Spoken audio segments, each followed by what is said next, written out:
The following episode contains or may contain spoilers. So if you're spoiler sensitive, maybe beware. Yeah, you sensitive people. Get out. Oh, get in.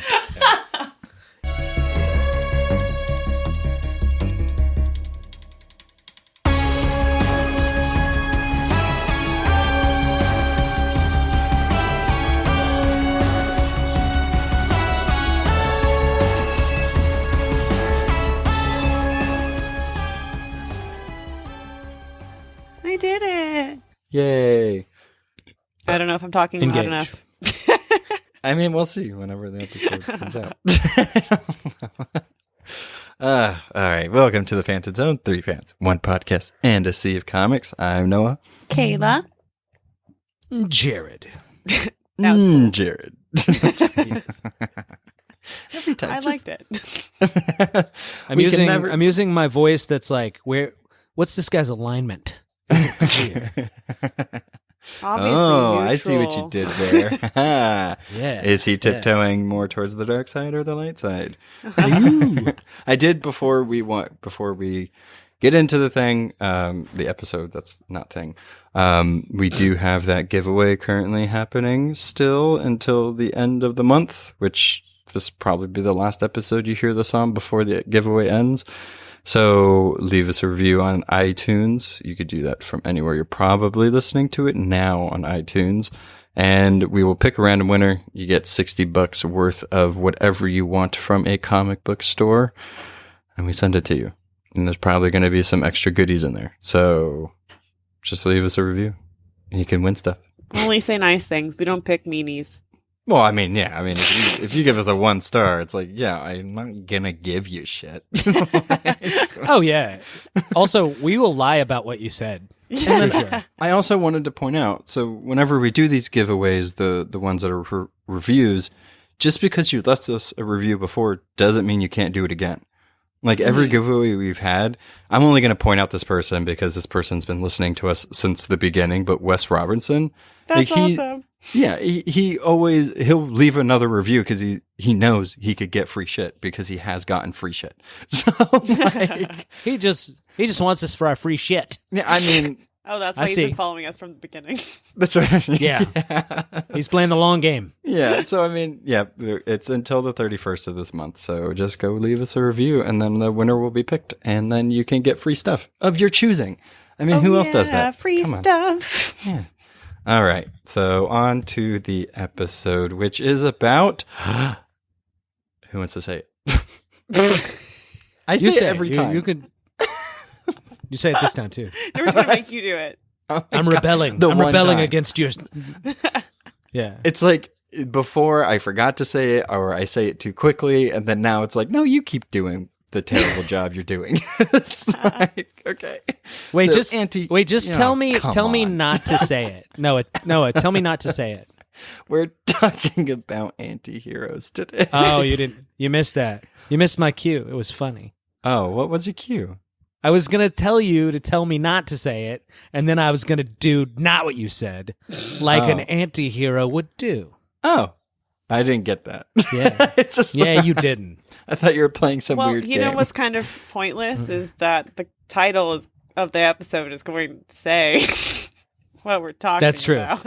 Hey. Well, a lot of people, we've looked at the demographical data, and a lot of illiterate people like our podcast. We don't know sense why they would choose a podcast then, actually. So, you're right. But yes. About something you need to read, though? Like, what?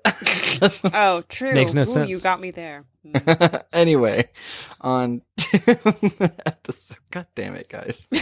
Well, let me just, okay, so we're getting into it, and let me just say, so we haven't done a lot of movie stuff lately, or things like that, because there haven't been a lot of movies, as many. Until next month. That season. That's true. But what's really cool about that is it's given us an opportunity to do a lot of the episodes that I think we've really kind of wanted to do, and knew we were eventually going to do. This, we did Rogues Galleries recently. This was one of those. Mm-hmm. And it's, like I said, antiheroes, obviously. And I think what I really like about this episode is it's one of those things that everybody has this idea of what it's supposed to be. But when you look at this sort of category or concept, there's a tremendous amount of diversity. And I think it's one of those. Nobody knows what it's supposed to be. Well, kind of and kind of not, right? Like, it's kind of like people have an idea. So here's why I think if you look up this concept, if you get the definition, the Wikipedia, whatever, it almost always orbits around a hero or somebody in a hero kind of position who doesn't have the normal or sort of obvious traits of a hero, of a conventional hero. Right. And what immediately strikes you is like, well, okay, what's a conventional hero? So because there's so many kinds of heroes, there's so many different kinds of anti-heroes by that same logic. So I wanted to kind of just open this discussion up a little bit by, when you guys at least think of anti-heroes, like, who do you think of and what kind of characters do you kind of think of? I mean, Punisher. The one that...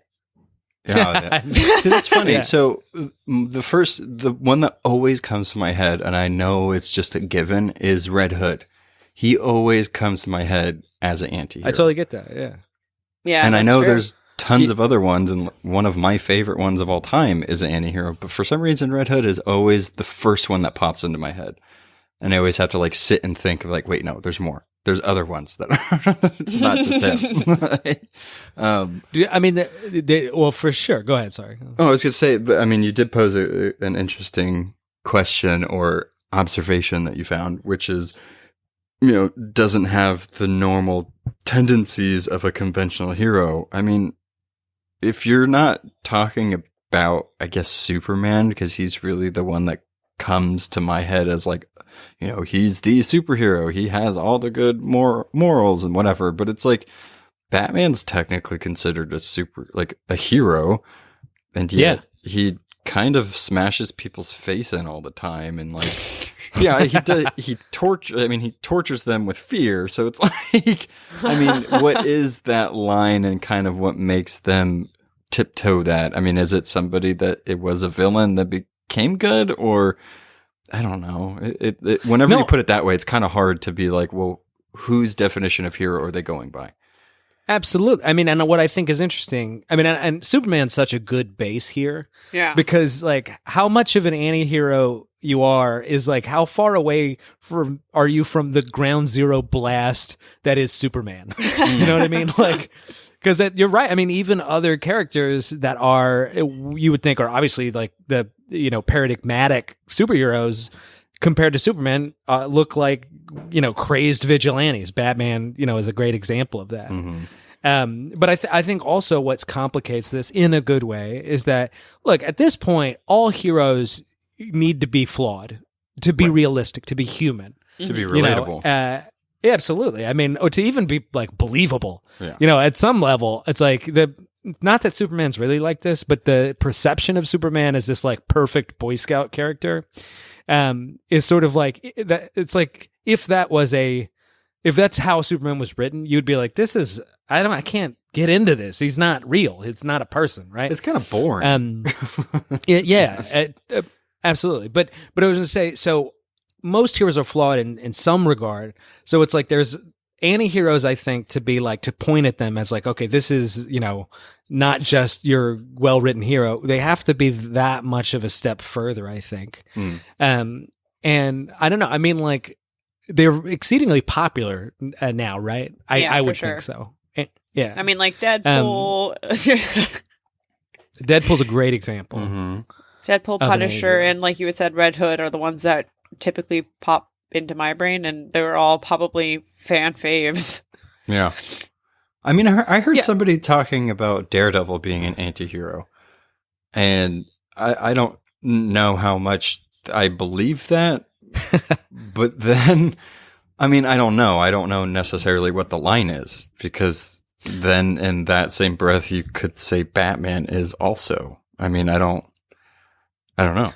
Well, yeah. So, I mean, in a sense, what I think's funny is like we read comic books a lot, right? So we have a really strong sense of the tropes and conventions and what a normal hero is, in comic books. And so when we're talking about antiheroes, we almost always mean in reference to the normal heroes. So like for us, Daredevil and Batman, it kind of doesn't make sense to call them antiheroes because they're typical comic book heroes. But the thing is, in real life, they would be deeply anti-heroic. It's like, so the guy dresses up and punches people in the face illegally is what you're telling me. And also like probably that, drops them from 2 stories and breaks their ankles. Like, no, that guy's great. Yeah. It's like, I see him as an anti-hero. It's like, well, yeah, but the law considers him a criminal of the most serious variety. So. I kind of always picture antiheroes as just like going against the standard hero archetype. So you can kind of tell it in like their personalities sometimes. And they they often act just as, like I said, as foils for the superhero. Like just Absolutely, stereotype. Yeah. But I always think of that one quote. And I had to look up who said it. And it was Supreme Court Justice Potter Stewart. And it was when they were rolling on what was considered hardcore pornography, and he was like, it's hard to define, but I know it when I see it. And I feel like I know it when I see it. Yeah, that's the exact feeling I have when it comes to antiheroes. Like, it's hard to define. The lines are messy, but I'll know it when I see it. Like that is, I think, amazing. That's a wonderful one. And I think that's a great point because there's a way where we can just be like, we all know who the antiheroes are, right? They're like the Punisher, they're Judge Dredd, and there's some. I mean, there's Namor, the Submariner. I think there are a lot of sort of examples like that. But I actually think it's like we recognize it when we see it, so we can kind of go back and be like, okay, what is the things that we're recognizing? One of the things I want to put on the table, which is just like almost the elephant in the room with the antihero crew. It doesn't exhaust it, but it's like, okay, the MDKs, okay, the murder, death, kills. That's just a big thing in superhero comics. If they kill, it automatically kind of puts them in another category. Now, I'm not saying they're all automatically antiheroes, but that's a big indication. Yeah, you know what I mean? For sure. Because they don't kill. They're not supposed to. Even when you have heroes that use strictly only weapons that would be really hard not to kill the people, like Green Arrow. It's like, how? No, you were absolutely not killing people. I just wanted to point that out real quick. No, I think that's a fantastic point, because you could have a character who was like like he was in Gotham and his name was like Swordmaster the Neck Slicer. You're not going to kill, are you? It's like, well, I guess I could hit him with the back of my sword or whatever. With the blunt end and not the pointy sharp end. It's it's funny thing is the character Black Knight is going to come to the movie soon. And that was the thing they had him do in Avengers a lot, was like hit people with the blunt side of his sword, the flat end. And it's like, they just make baseball bats, if that's what you got a really weird, dangerous baseball bat you're carrying around. It just looks cooler than a baseball bat. That's the only reason why. But yeah, murder is definitely like a thing where if you're in superhero comics and you decide to pick up a gun, you know what I mean? You're just automatically, and it kind of makes sense because all these like really paradigmatic superheroes, like that's their line. Yeah. And so it kind of becomes the line. And if you cross it, and the thing is like, that's kind of how that's our expectation with superhero comics, is that they're not going to murder, and if they do, it should be a big deal. Well, if you think about it too, most of the characters that use guns are typically either villains or anti-heroes. Like, there's not many of course heroes that use guns as their main weapon. I mean, I'm trying to think of some, and I can't really think of a hero that uses guns that's a hero. So here's what boggles my mind about this is that, and I'm one of these people. I'll get mad if Batman decides to use a gun. Yeah. Yeah. We've had this debate, and thinking through this episode made me think like, okay, not that that's inherently wrong, but it is weirdly inconsistent in a certain way. Yeah. And I think one of the things I thought about was like, okay, so a lot of this is that an antihero is relative to some sort of moral paradigm. And a good example is, so in comic books, the moral paradigm says killing is inherently, if not bad, extreme or something like that. Mm-hmm. But we have other sci-fi or heroic sort of media or stories that we get into where killing is just assumed. A great example, it doesn't even have to be dark, like Lord of the Rings or Star Wars. Oh, right? Star Wars is a big one. That's what I was thinking. I was like, people die all the time. Yeah, they just murder indiscriminately if the guy's bad. And well, I mean, look at we're not like, I can't believe Luke killed them. Yeah. Yeah, those lightsabers aren't knocking them out. They're like severing bodies. In those ship battles, the whole ship's with thousands of people on them blowing up. Oh no. Yeah, I mean there's no stun option with the blasters for the most part, much less the lightsabers. And we just sort of like, it doesn't seem to attack Luke Skywalker's moral integrity or his heroic integrity in this case because he kills people.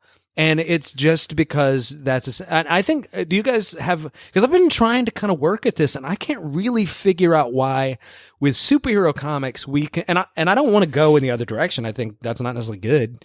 But I don't know if I figured it out yet. So one thing that I could say on why probably we think that way is because it's stated.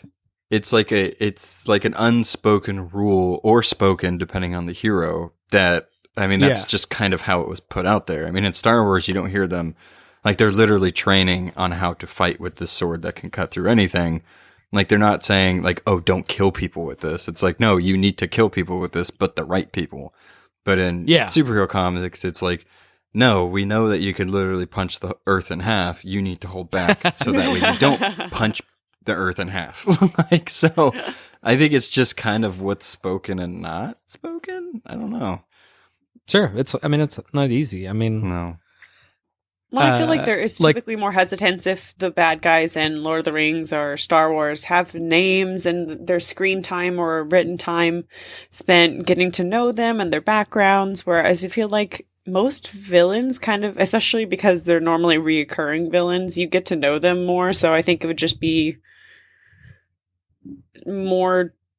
strange if writers were focusing so much on building up the villain and giving them a backstory, just have them killed each time. So, I mean, that to me is like the point of the episode, because I think there's something really interesting about like, in comic books, we really care about our rogues gallery, and to make a good, I mean, we just talked about this, to make a good rogues gallery, we like, you need repetition and increased character development. And if all of a sudden, like, Spider-Man just, broke Chameleon's neck, like, it's like, but I know who his nephews are. This is fucked up. I can't. I like how you went with Chameleon also. Like, out of all the villains, like, you went with... I know. I just read he's been in the Spider-Man comics lately that I'm super digging, so I think that's where it came from. No, that's a very good point. I mean, and then we're talking about characters in comics that we need them to pretty much be murderers to continue their development. So, like the comics.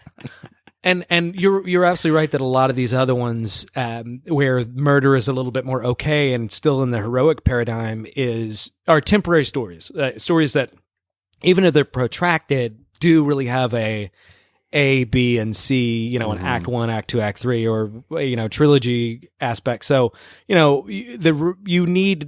you can sort of deal with these final resolutions in a way that aren't necessarily amenable to, superhero comics that you expect to go on indefinitely, which is, kind of difficult. Mm-hmm.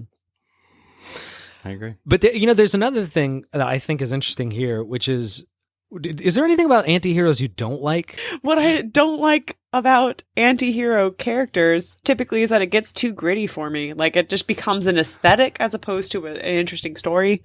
And it's just about this macho guy who likes to shoot people and is covered in blood and blah. Yeah, it's it's kind of like the higher the body count is, the more they think they're doing good in the comic. Yeah, it's like, I'm badass because I killed tons of people today, and I just feel like it can get a little too gritty and uppity and blah. That's one of my least favorite things.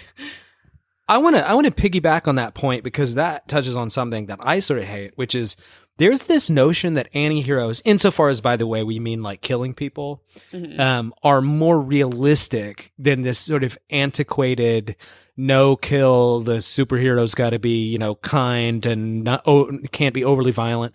There's this idea that that's supposed to be less realistic, that the antihero's more realistic. And I mean, don't get me wrong, there are kinds of antiheroes that might be, but if you look at antihero comic books where the central character murders people, like the Punisher is a great example. I love the Punisher, but the morality that's in the background of those books has to become so cartoonish and unrealistic. Yeah. Because if you're going to have Punisher walk around and shoot people that are bad, well, the black and white mentality that you have to, you know, put on all the villains. In other words, can you really root for the Punisher if he walks up and shoots someone in the head if you found out, well, they only got into crime because they had a bad childhood and, you know, economic forces made them do that, and this is an interesting person and maybe they could be rehabilitated? No, you can't ask any of those interesting questions. Yeah. You just have to be like, well, the bad people is bad. And you know what I mean? They deserve shot in head. What is happening? Why are we in a Louisiana courtroom right now? It's fun. It's a good question. Well, look, I'm just a country lawyer that agrees we need to shoot people in the head. No, okay, sorry. You sound exactly like Daniel Craig did in Knives Out. Have either of you seen that? Yes, I was so his much. understudy. Oh I my was God. his that movie's double, really good, but yeah, you sound exactly like him, like that over-exaggerated Kentucky accent. All right, go on. Sorry.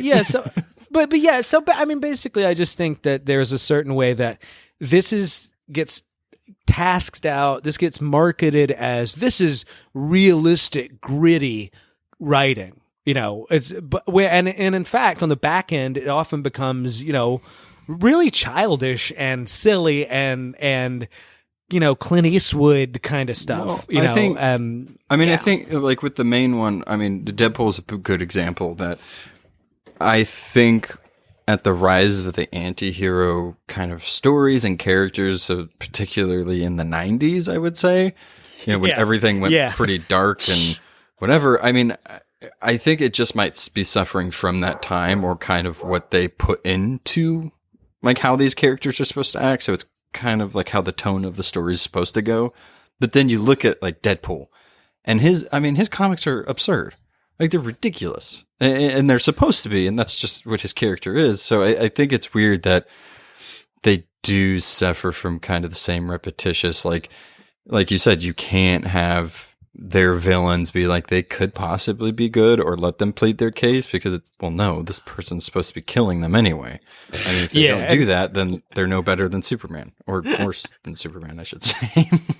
and there's something fun about Deadpool and Lobo for that matter, because he's like DC's version of this, where they're almost like they're, you know, lampooning the idea of the antihero, or at least the silly version of it, you know. And I don't know. I mean, you mentioned the 90s, and I think that's a great place to ground this sort of historically, because I would also argue that anti-heroes have a tendency to proliferate in times when people are the least connected to conventional heroism, or find conventional heroism sort of like not applicable to the way they understand the world. Boring. And a good, yeah, well, absolutely. Or, and in worse ways, like the good example, you might ask, like, why did these kind of anti-heroes proliferate in the 90s specifically? Reagan. Well, you might know this. What's that? I said Reagan. Well, there's some truth to that, but I think more specifically, what happens in the '90s is there was a massive surge of crime, and especially in the early '90s, and moreover, people didn't really know why it was happening, and it dropped in the mid '90s. And to this day, there's a lot of mixed theory about why that happened, why it dropped, and it dropped globally. Meaning it wasn't just like something happening in New York or LA. It happened in Amsterdam and London and all these sort of places. But the point is that people started thinking, it took a few years to figure out that it was declining, And so people thought that like crime, that essentially conventional law enforcement, conventional sort of like, jurisprudence was insufficient to deal with all these like thugs and murderers and stuff like that. So you saw these heroes that like, like Lobo and Ghost Rider and Cable and Punisher and, that were really gritty and were like not afraid to like not believe in the Constitution or whatever. Yeah. Yeah, Lobo's definitely not afraid to not believe in the Constitution. I'm just gonna say. Yeah, I mean, when he go ahead, sir. No, I mean, I think that's just it. I mean, it's weird. So, what do we think makes an antihero here? Is it? I know it when I see it. Yeah, I mean, I think that's just the base of it. That I mean, you know it when you see it. It's hard to describe it because it's so different. But I think that's the same thing with heroes too. As long as they don't explicitly say like, I am a hero, I stand for truth and justice or whatever. Then, I mean, they're kind of just whatever they decide to be or whoever decides to write them. And then, well, we have a form of anti-heroism that we haven't really talked about as much, which I think is worth getting into. And to me, is kind of like the more defensible form of it, or a more interesting one. Because what we've been talking about, I think, for the most part, is sort of like the method-based ones. Like, in other words, do they kill? How extreme are they? And that's meaningful. Don't get me wrong. I mean, like, but then there's also ones that like don't fit in because they're the way that they're heroes, right? They don't like sort of back to what we were talking about earlier. They don't fit into the normal qualities. So if you kind of think about like heroism, like a hero is brave, a hero is selfless, a hero is always doing what's appropriate, like noble, that idea. And you have a lot of anti-heroes that like for whatever reason can't do that. Like so the good example is like the character that's selfish, but happens to just operate for the good. Deadshot is kind of a good example lately. Booster Gold. Where Booster Gold is a great like a fame hound character. And so in a sense, I mean, it's weird because he's not he doesn't have like Uzis or whatever, but I think Booster Gold is actually a good example of the anti-hero. There's also like the conflicted hero. I think, Namor is a good example of that. Like the ones that have more ambiguous motivations. Or begrudgingly, or like, fine, I'll team up with these spandex assholes. Yeah. No, I mean, that's, absolutely. What's funny is like Wolverine had this reputation for being like an anti-hero, even though almost nothing he did in the main sense of the word was anti-heroic, except for he was like rude. And I think that's kind of funny. like this guy smokes cigars and he called Cyclops a dork. This guy's a real anti-hero. Leave Cyclops alone. And he also is in love with Cyclops' woman. So, I mean, that's anti-hero written all over it. but there, like that reveals in some sense that there's like this idea, like the hero even in this like etiquette sense is supposed to be, they're supposed to be heroic and they're like, you always brush your teeth and eat your spinach, young trooper, or whatever. And the fact that he went against that, I mean, I think made him a little bit more, maybe also because his powers are giant, like, or not giant, but like tiny swords that come out of his knuckles. And it's like, well, I mean, obviously he's not like knocking these people out. Like he's clearly killing them, like, or cutting off their limbs. So it's like, he has to be anti-hero. But then you have, people like Cyclops, where their concussive blast can blast people's heads off, and they're like, "Nope, he's good. He's a good guy." No, I mean you're definitely right that Wolverine has like but in a weird way, and I love that character. And this isn't a real big slam, but like in some sense, he also like it's more hype than anything, and not that he's not competent or a badass in his own right, but that you got this sense of like, oh, this CIA spook who's willing to get his hands dirty, who's always nice to the children and never does a bad thing. You know what I mean? Like, he's a big softie. I think we all know that. When it comes to antiheroes, I always get confused in my brain about the difference between an antihero and an anti-villain. Because I feel like they're both in the middle. Like it's hero, antihero, anti-villain, and then villain. I think, that's weird. That's I pulled up a definition that I think might be pretty good. It says an antihero is the story's hero, the character we're obviously meant to root for, yet he possesses unpleasant or quote-unquote evil qualities. So, they're mean people, but they're trying to, on the side of the greater good. And an anti-villain is the story's villain, the character we want to see stopped, yet typically the personality, methods, or goals are in some way easy to empathize with. So I feel like a lot of the anti-heroes kind of toe the line between being an anti-villain, but their example is Walter White from Breaking Bad starts as an anti-hero but ends as an anti-villain. Like he kind of makes that transformation through the course of the story. And I think I will always remember that example because that's a really clear way of thinking about it. Yeah, that's a good way to think really about good. it. Yeah. Yeah, I mean, and you notice it's not, I just want to say this, it's not the same thing as protagonist versus antagonist. Right. Yeah. Because he's the protagonist the entire time. And I think sometimes this gets confused where it's like you can have a villain and then make them the protagonist of your story, but they're not all of a sudden an anti-hero. Yeah. Well, you still need a kind of like the Joker. Moral kind of paradigm. Yeah, go ahead. Sorry, no.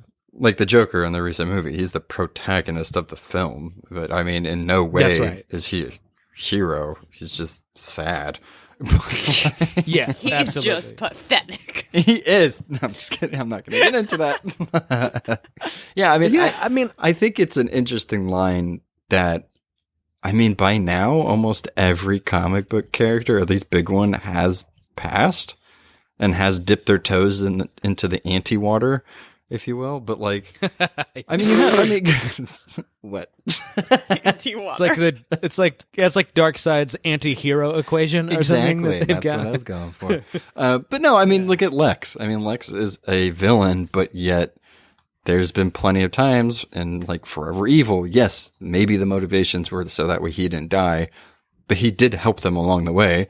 And also look what he did with Bizarro. He kind of, loved that little schmuck at the end. But like, I think that's exactly right to me, because it's sort of like there are these characters that might typically be more anti-villainous. In other words, the role they're doing what we have to understand in the context of the story is, bad things for good reasons. But some of these characters in there, like Magneto and Lex, even Doctor Doom, they straight up will just be doing good stuff. Right. And we understand their motivations are complex and that they're bad in certain ways. But it's like, okay, he's just straight on a mission to save the world. Like, it kind of he might have been bad in other respects, and ultimately so. But like in this context, he's just heroic, but also a shithead. Well, like in one of the, I'm finally like catching up on Doctor Strange, and in Volume 3, I think he's a sorcerer.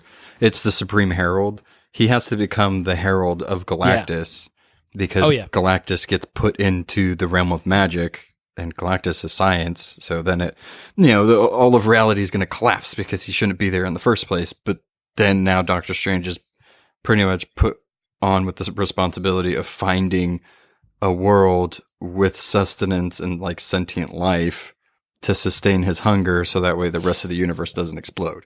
So it's like, it's a good thing he's doing, but it's also pretty bad that he's trying to find an entire planet to sacrifice. Absolutely. And Silver Surfer was tasked at that, originally, and has always, and honestly, there's times when he's inhabited a kind of anti-hero role because he's a noble character. We know that based on what we know of the character. But also vocationally, oftentimes he's straight up a force of nature and destruction. Yeah. Which makes him super hard to like completely fit into a kind of, it's like, oh, look at this hero bringing the tornado to the orphanage. Like that's a kind of hard. Oh, no. Poor kid. And actually, I wanted to sort of not rattle them off necessarily, but we can't discuss this stuff all day. But I think just for the purposes of like, let's show how big this genre gets, or this trope or whatever. There's some other kinds of antiheroes that are worth kind of mentioning. One I think is something we see in comics, especially with the Hulk, which is the monster character. Because in many Hulk is certainly can't be understood, especially the savage version, the kind of Hulk I was going to smash, say because he can't talk. yeah, the mute. Well, he didn't say he was doing good. So, no. In this case, just he's sort of like almost incompetent to be moral, right? He's like borderline animal or child, he's just or like all over the place. Yeah. But his story is certainly, I mean, he's not a villain, and he's, there's certain proto-heroism involved. So you can't, and I think that's actually related to another one, which I'll, probably talk about later, obviously, but, is the crazy character. I think, insanity, which doesn't get dealt with enough in comics, but, there are a few examples where it's like that inability to kind of understand reality also makes them, they can't be a conventional hero. Yeah. Mm-hmm. So, just food for thought. I didn't know if you were done or if you were finishing your sentence. Yeah. I mean, I don't know. The spectrum, it's a spectrum. I think that being a villain, being a hero, being anti, whatever, it's all a spectrum. I mean, it really just goes with what the character is, because you have characters like Midnighter that literally will kill an entire skyscraper worth of employees just to get up to the top to kill the big bad. And it's like, well, they're just doing their job, but he enjoys killing them, but he's doing it for the right reasons. So, like, I mean, but you still root for him. You hope that he keeps punching holes through people's chests. Yeah, absolutely. Yeah. You want to see him do that. You'd be disappointed if he didn't. Exactly. We've come to embrace the violence because we are sick humans now. Something happened in the 90s. We just wanted more murder, apparently. Like, we were over the whole campy hero bullshit. I am who I am. I grew up in the 90s. Yeah. I mean, honestly, I'm still more interested in typical heroes generally, and that's the kind of stuff I like to see.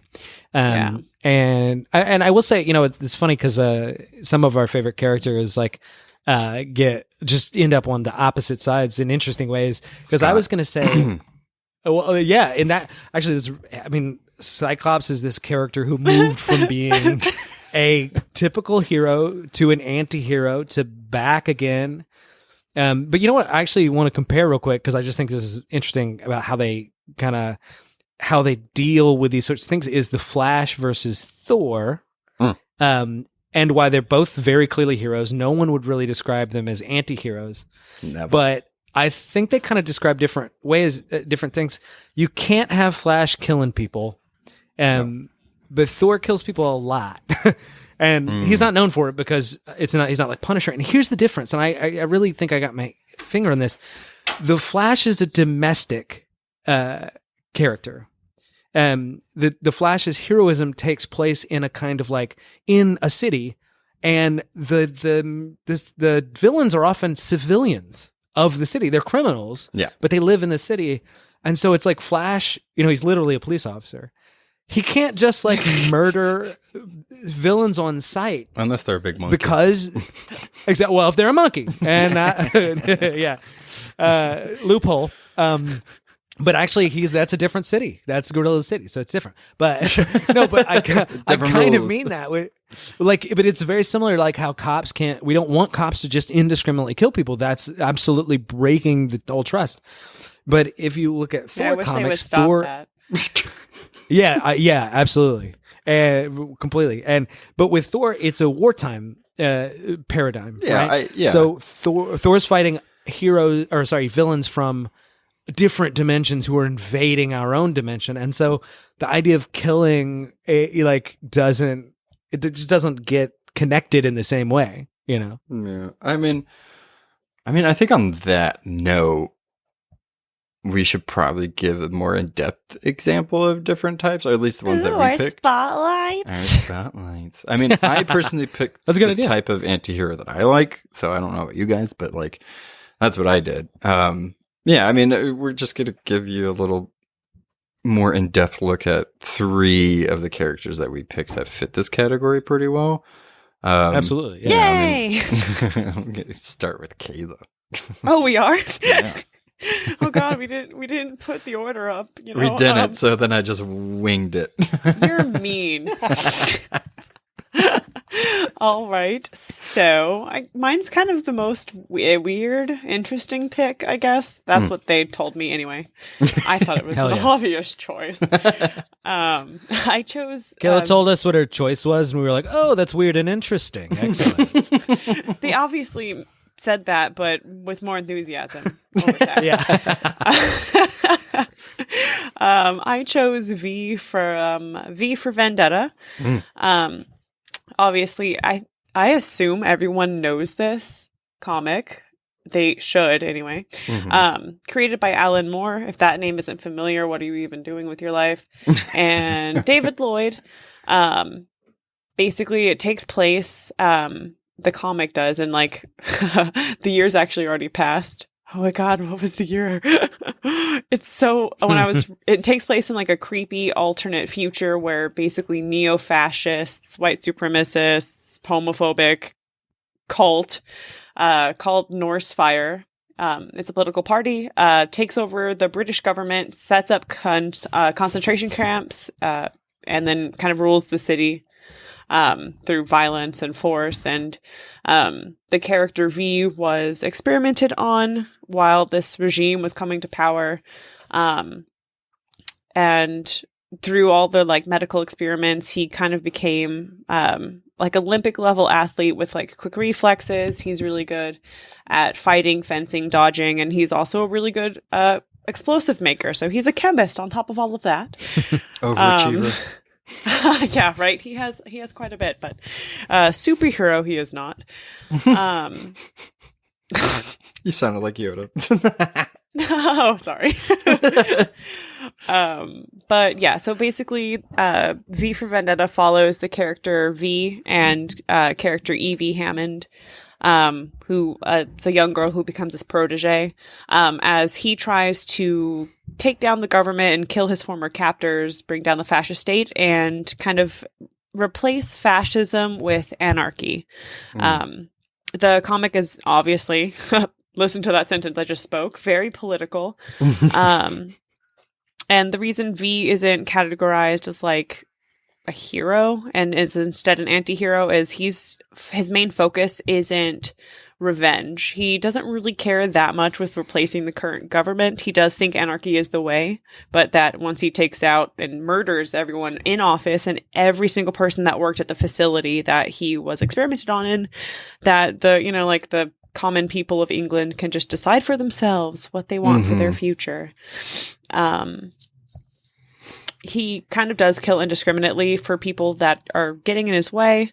Again, his main targets are anyone that tortured him. I think it was like 40 people that worked in that facility, plus all of the heads of the government who throughout the comics you realize are pedophiles and really creepy, terrible people, obviously. Because good riddance. Fascist state. Its original format was a 10-issue release. It sold about 500,000 comics.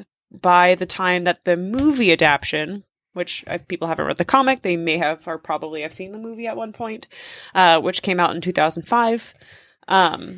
I don't know if you guys wanted to talk about anything like specific comic related, because I do want to jump into kind of a comparison between the type of anti-hero that V is in the comic and in the movie, because he's actually a completely different character. Yes. And they're both anti-heroes. I mean, they're both anti-heroes, but they are different. I mean, the one thing that I will say is that I think a good thing that you pointed out with what makes an anti-hero is that he kills indiscriminately. Like he has a goal. That are getting in his way. Exactly. And he doesn't care, what side they're on or, what age you are or whatever. He's just going to kill you if you get in the way. So, I mean, that's a good, I guess, point to point out with these anti-heroes. I mean, I will say I like the comic better. I think Moore is a really sophisticated, subtle writer. But I'll admit the themes that are like in his graphic novel are present in the movie to a degree that I still think it's interesting. And I think that movie was well done. So, but go ahead, Kayla. Sorry. Yeah, of course. So Moore's version of V in the comics is obviously kind of darker, more gritty. Not my preference, actually. I prefer movie V, because they kind of give him a swashbuckling, like, Lothario, like, charm. I was going to say he's quite charming in the movie. Yeah, exactly. He's Oddly still enough. scary and a little unhinged. But you are still kind of solidly on V's side in the movie, I believe. I mean, it's Hugo Weaving. Yeah. Exactly. You know, it's like, even when he was the Red Skull, I was like, let's see what this Nazi has to say. It's the voice. He's good. It's Yeah, all the absolutely. voice. Absolutely. And yeah, and in terms of, obviously there's the kind of an essence of him wanting revenge for what was done to him. But in the comics, he is more obsessed with the revenge aspect. V in the movie is more interested in kind of pushing the nation to better itself. And Moore, when he had written and envisioned V, he actually didn't want it to be obvious whether or not the reader is on his side. But one thing that his major critique for the movie version was he wrote the comic as a kind of a direct response to Margaret Thatcher and her whole regime when she was there in the 80s. And the movie makers did it as a direct critique to Bush administration. So he felt it was too Americanized, and that the themes of anarchy, which were very important to Moore because he's an anarchist, were kind of diluted or if not completely erased in the movie version. So he just felt that they softened the story a little bit too much. They made it a little bit romantic almost. And then that V was kind of declawed. He's a much softer version of himself. Still an antihero. He still does kill people. He tends to be a little gentler with it. He's not as indiscriminate. His body count's lower in the movie. A lot lower. And Yeah. what this points to, and I think it's a fascinating pick, because in a lot of ways, the anti-hero, there's just obviously an anti-hero, right? Because, you set up a kind of moral or political paradigm, and then you put the character that you're designating as the anti-hero in relationship to that. But in this, because it's this political, kind of, not allegory necessarily, but like it's politically fraught story, it really is up to your politics to decide whether he's an anti-hero or just a straight up hero. Yeah. Yeah. Especially, You know what I mean? 'Cause especially in the movie version. Yeah, because if you think that the regime is inherently tyrannical and violent, then his violence is sort of, if not justified totally, it's like at least very understandable. Well, it's in the same way that's that, what's like, happening. I mean, within that. yeah, in country the or same whatever. way that, yeah, Luke is killing stormtroopers, but it's like, well, the Empire's fucking bad or whatever. They're on the wrong side of history. But V is also, if you think it's a quasi legitimate government like the Thatcher government, then he's a terrorist and killing innocent people who are just right. harmless bureaucrats. Right. So it's really interesting stuff. Yeah, Alan Moore literally said that it's up to the readers to decide whether or not V is insane. I mean, yeah. So take that when you're reading the comic. Because it's MLK Day, I want to add to this, which is, I just think it's really interesting. Are you guys familiar with John Brown? No. John Brown was the guy who led an insurrection at Harper's Ferry. He was an abolitionist, and he was considered a terrorist at the time. He's sort of right before the Civil War kicks off, and he killed slave owners and things like that. His racial politics are the closest thing the period has to what we just take for granted. But he killed people, not indiscriminately, but in the name of, that black people were inherently discriminated upon, were obviously enslaved, but also weren't considered equals. There were very few people at the time. John Brown was white, by the way. Very few people at the time who were white who said flatly black people are every bit as intelligent, every bit as worthy, every bit as noble as white people. but in that context, he was considered a terrorist, and his actions are deeply violent. So, I mean, I have to say that, like, it's like it really does depend on your moral outlook.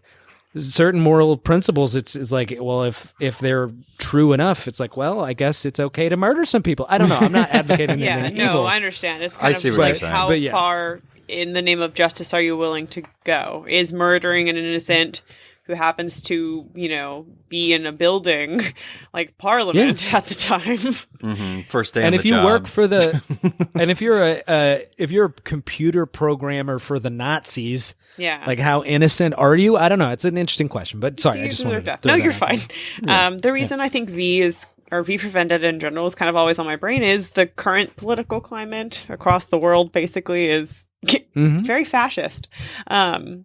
And a reason I like the movie more, not only for V's characterization, but the ending itself is very different. At the end of the comic, there's no resolution. I mean, V still dies in Evie's arms. Spoiler alert, I guess. But at the end of the comic, it's more like chaos destruction, and you're kind of left questioning what's right, what's wrong, what's going to happen in the future, what should happen in the future going forward. Whereas at the end of the movie, there's this really touching scene that people that are currently alive, and even the people that you've seen pass away, like take off their Guy Fawkes mask in a crowd, and they're looking up at Parliament exploding, and it's just kind of very inspirational. It's very much like the people coming together. They're not going to let this government stop them from, like trying to achieve peace and a better life for the people.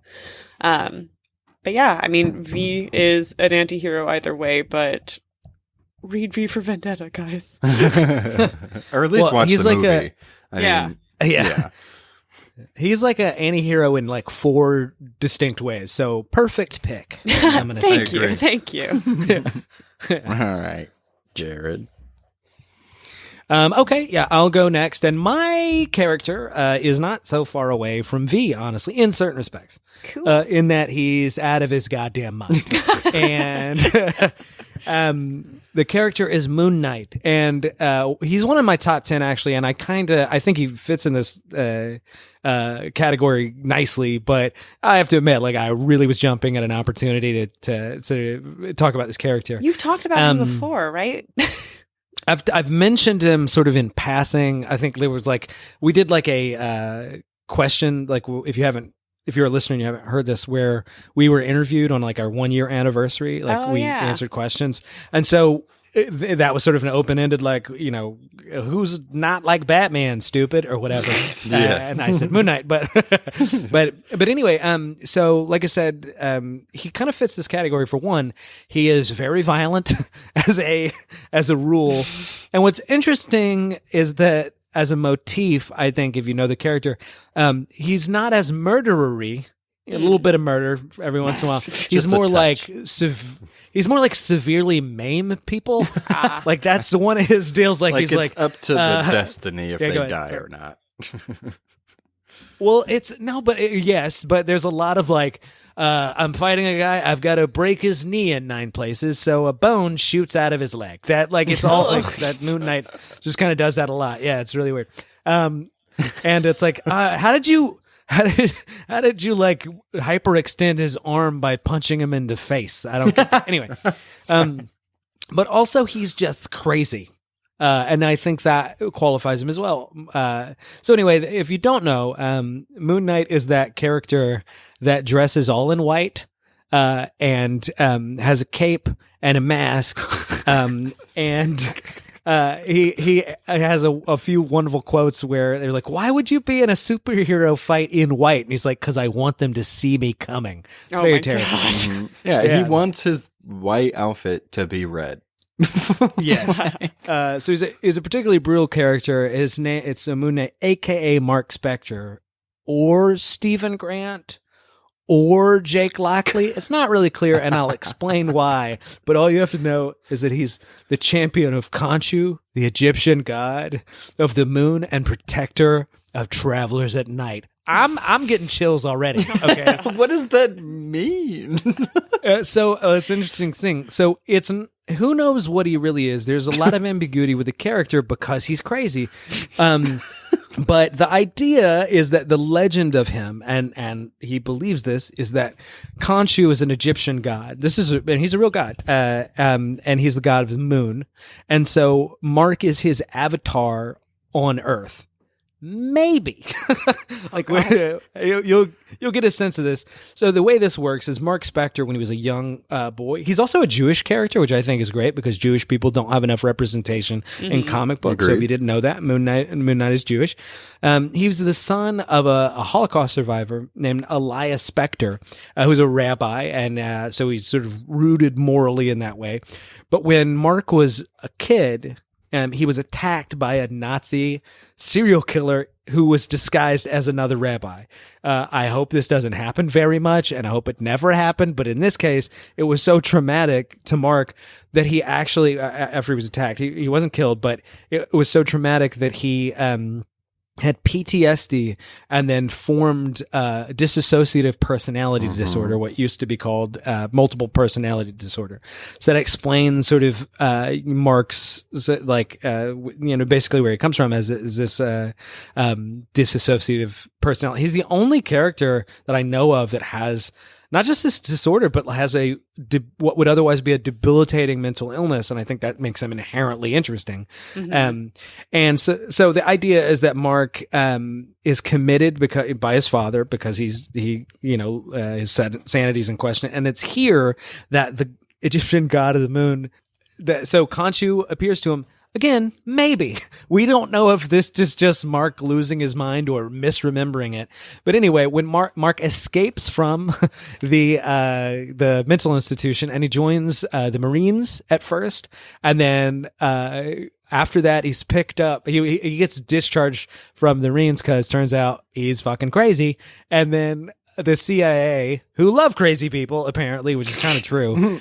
They hire him because he's sort of a good candidate, and crazy. To be. Yep, and then exactly. I do want to say they train him. So before you go on, that it wasn't going to be believable that he got accepted into any of the branches of the military aside from the Marines if he was crazy. Yeah, like that's the only one that makes sense. Well, and the thing is, the Marine, it's even kind of the wrong personality type for them because, like, if you have a serious dissociative disorder, even the Marines are like, yeah, this is a problem. We've seen this before. That's the one place we don't go. Exactly. It's a bit much. So then the CIA take him and they train him as an operative, paramilitary operative, building on the Marines training. And then he spends some time as a mercenary for hire. There's soldier his for correct hire. profession. Exactly. So this is making a lot of sense in a Lee Harvey Oswald kind of way, right? It's kind of scary stuff. It also explains why he's a general badass. So he's got all this like super spy training, and he's, what do you call it? Like a kind of crazy person or whatever.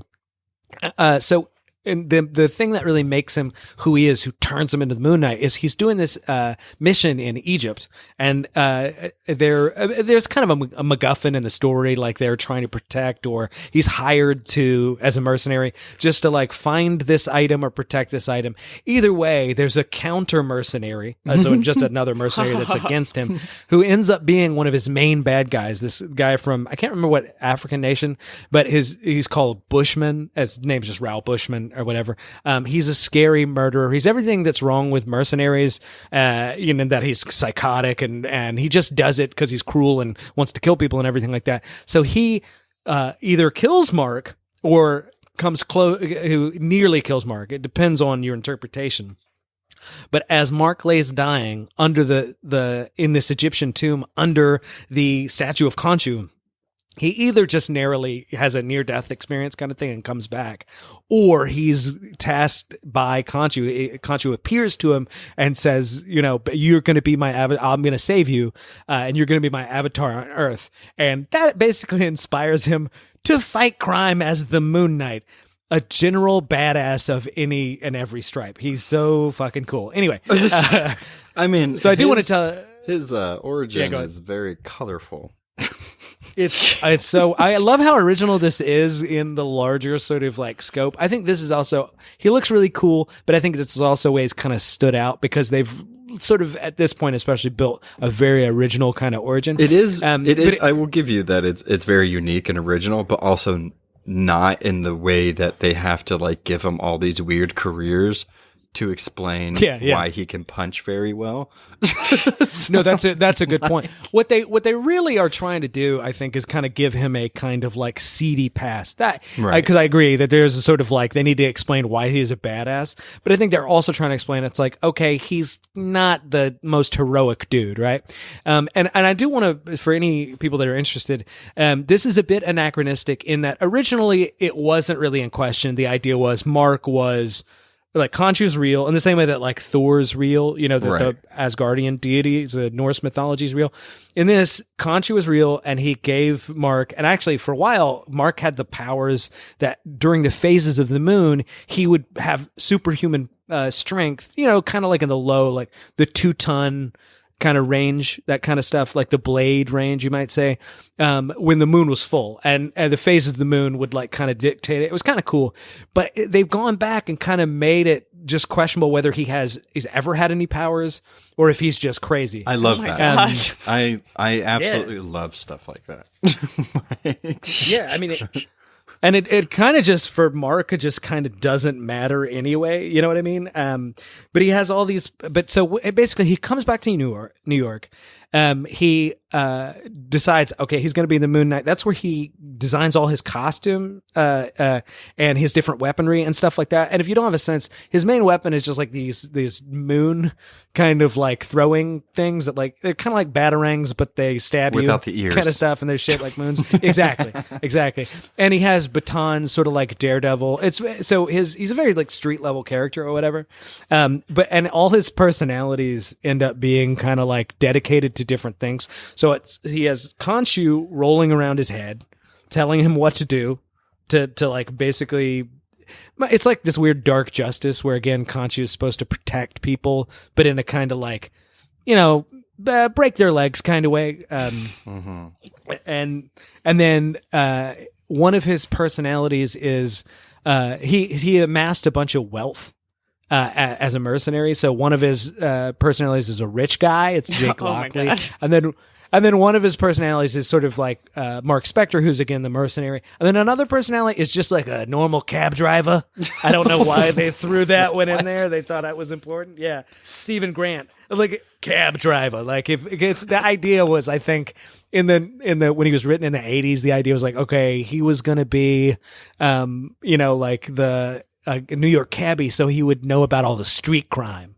That was their way to do it. But anyway, so long story short, just to give you a sense about Moon Knight, is that he ends up being, like, his stories are fantastic, and they're anti-heroic in one that Mark is like, has a very fractured sense of who he is or what reality is. So he has a hard time being a conventional hero to begin with, and who he was in the more basic sense was more of a government, like, you know, hero for hire at best.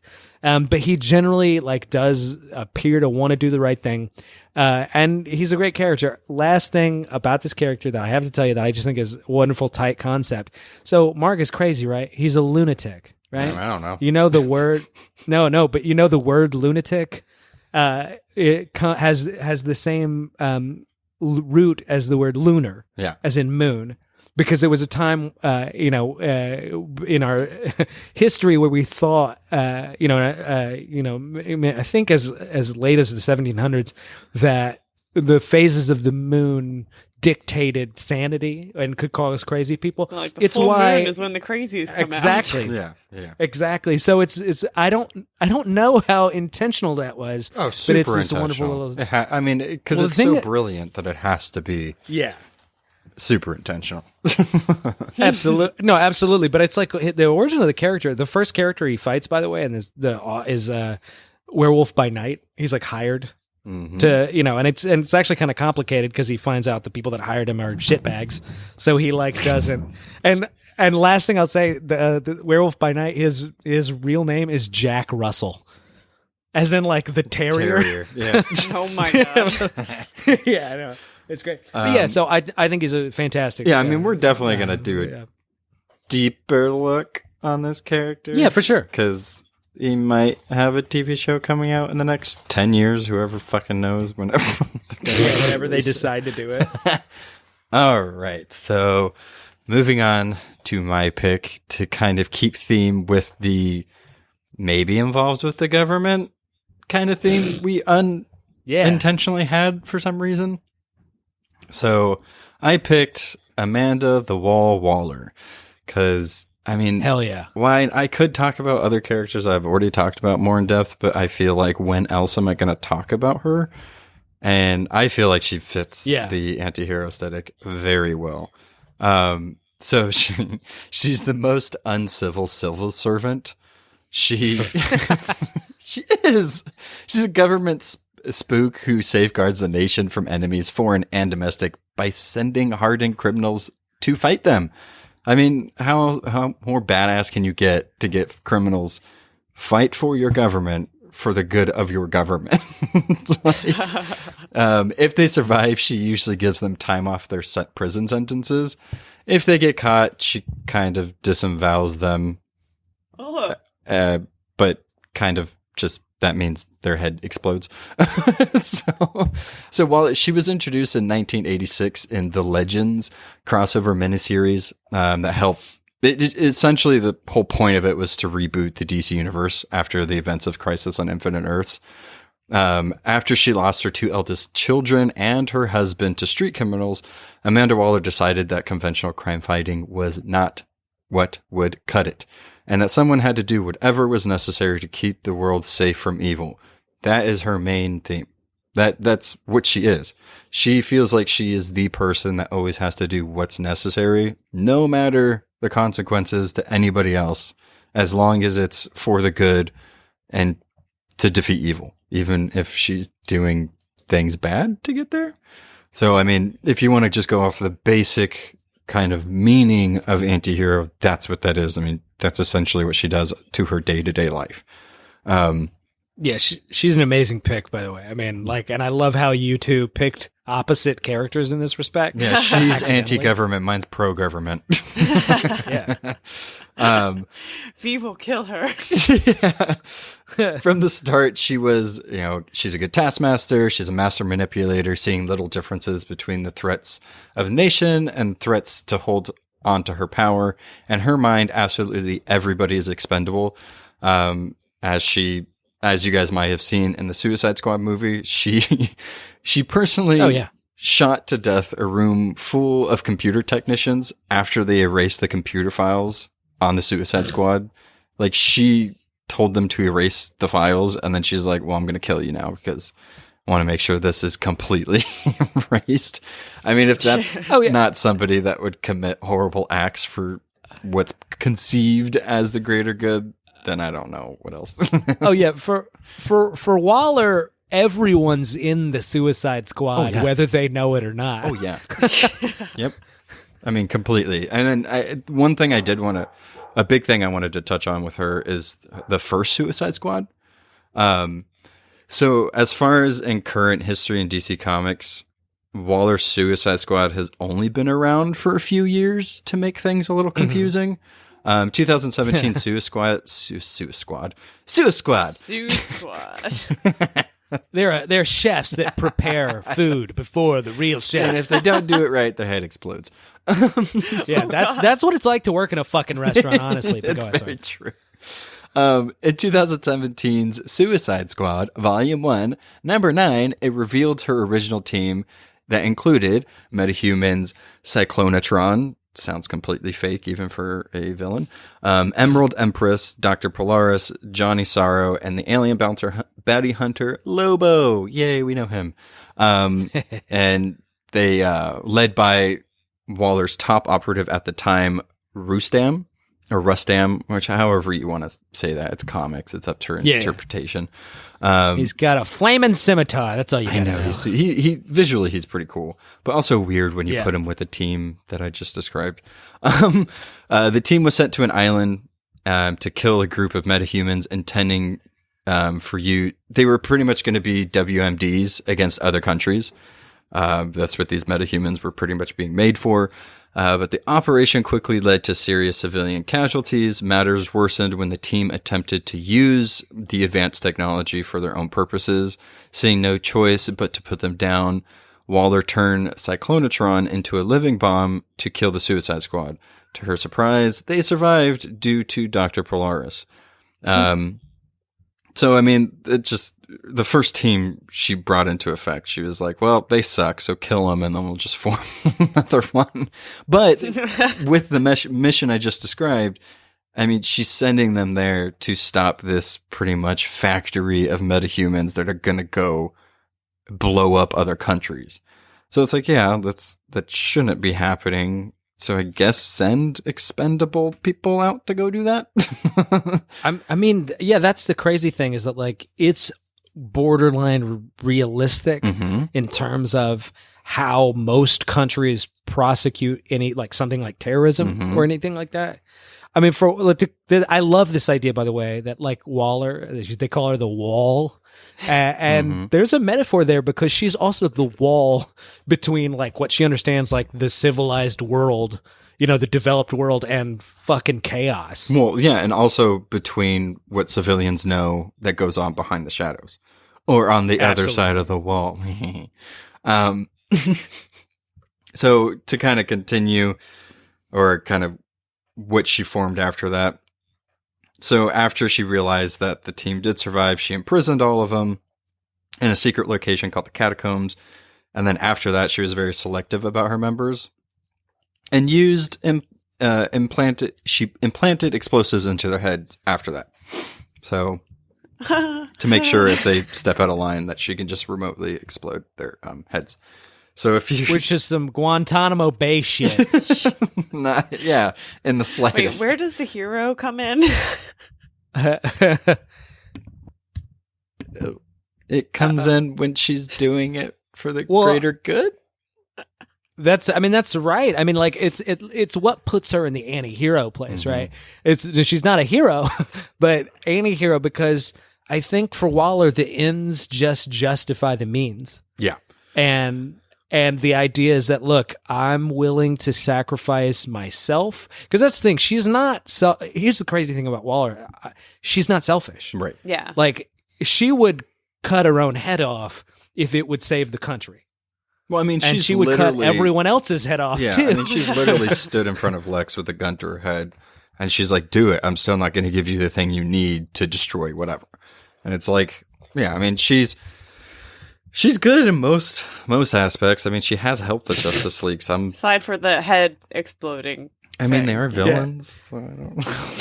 I mean, for her, there's like no integrity to like do. You know what I mean? You can't do something wrong if you have the right reason to do it. You know what's great is like if you're listening to this and you don't really read comics, you don't know Amanda Waller.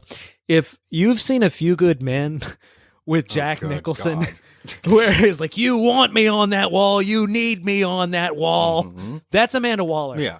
You can't handle the truth, Batman. Yeah. I mean, but to be fair, I mean, and just to kind of side note here, the Monday match we had going on with Maria Hill and Amanda Waller, there's been a few people wrongly saying Maria Hill. But only in that, like, I like Maria Hill. I mean, there's nothing wrong with her, but I mean, you can't say that Amanda Waller has nothing up against her when if Batman is terrified of somebody, that one has no powers. I mean, she's not somebody to take lightly. I'm just saying. No, I mean, she's the smart. I mean, she's one of the most, like, at a tactical level. Oh, yeah. I don't think there's anybody better. I mean, at a purely tactical level. I was going to say, I think the reason that fight's interesting because I think Maria, in a hands-on sense, probably wins. I mean, Maria's a badass who always has a rocket launcher for some reason. Always. Where does she keep it? Come on. Who knows? It's her deal. But in terms of just planning and contingency, I mean, Waller's just the best, and it's true. I mean, her relationship with Batman is just awesome for that reason. Also, because they both know at some level they like respect each other. Oh, for sure. That reminds me of the matchup every time someone is like, Superman versus Batman, who's going to win? And the question is always like, well, how long does Batman have to prepare? Is that how you would address Amanda Waller? How long does she have to prepare for this? One thing I will say, I mean, I just kind of wanted to say, like, the teams she's kind of been headway of or been involved with, or you might have heard these names floating around when you were reading comics. So originally, before it was called the Suicide Squad, it was called Task Force X, which is still kind of called that. It's like the villains and Amanda Waller and the heroes call it Suicide Squad, but the government for official paperwork calls it Task Force X. So, that's a great She's point, also ran Checkmate, Argus, the Central Bureau of Intelligence, and Team 7. So she's a little busy.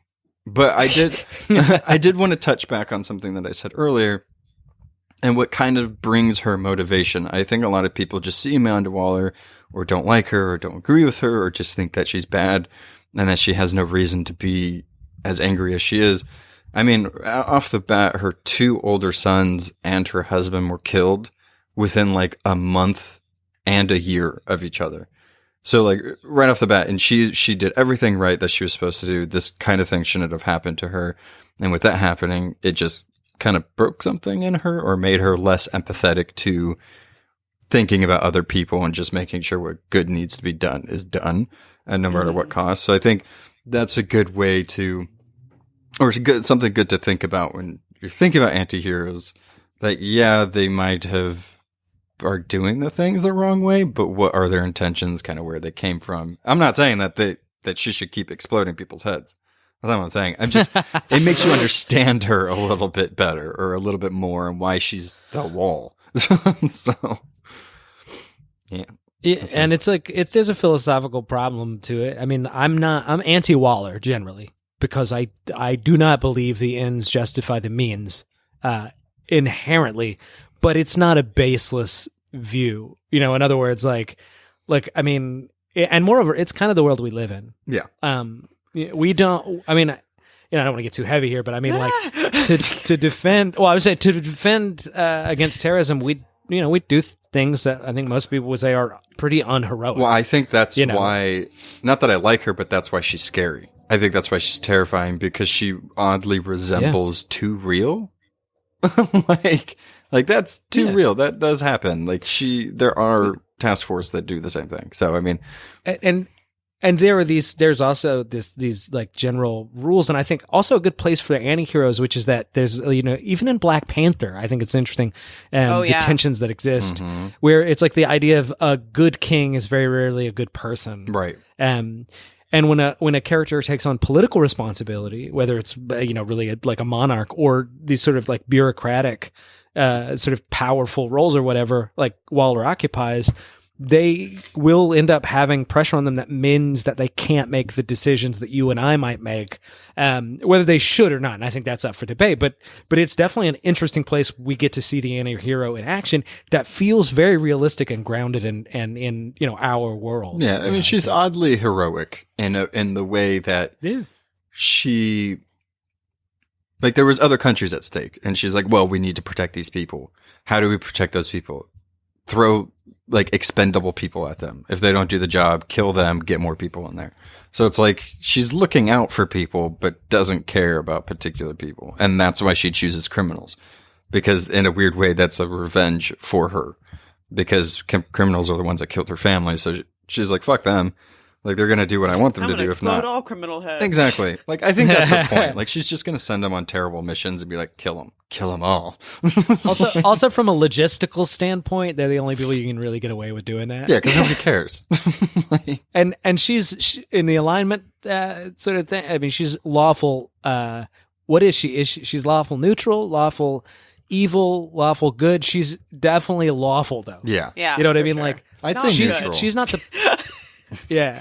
Well, it's like she's not the person. No, you're absolutely right. She's not the person that would capture a bunch of people and put bombs in their head, but she's the first person that's going to like pressure lobbyists to then pressure congressmen to sign a kind of thing to send this to a FISA court to be able to hit bombs in criminals' heads. Oh, yeah. You know what I mean?